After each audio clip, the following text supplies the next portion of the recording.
ఊజు అనే దేశంలో యోబు అనే ఒక వ్యక్తి ఉన్నాడు. అతడు యథార్థవంతుడై చెడుతనంను విడిచిపెట్టి దేవుని యందు భయభక్తులతో జీవించాడు.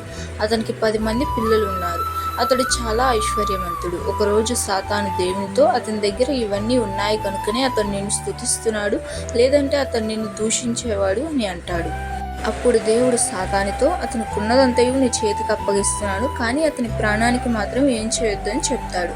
అయితే సాతాను యోబుకున్న మందలన్నిటినీ దొంగలించబడేలా చేస్తాడు. తర్వాత తన పిల్లల్ని కూడా నాశనం చేస్తాడు. అయినను యోబు దేవుణ్ణి దూషించాడు. యెహోవాయే ఇచ్చెను, యెహోవాయే తీసుకొని పోయెను, యెహోవా నామమునకు స్తుతి కలుగును గాక అని దేవుని స్తుతిస్తూ ఉంటాడు. అప్పుడు సాతాను అతని కొల్లంతయు కుష్ఠవ్యాధితో అతన్ని బాధ పెట్టాడు. అయినను యోబు దేవుణ్ణి స్తుతించడం మానలేదు.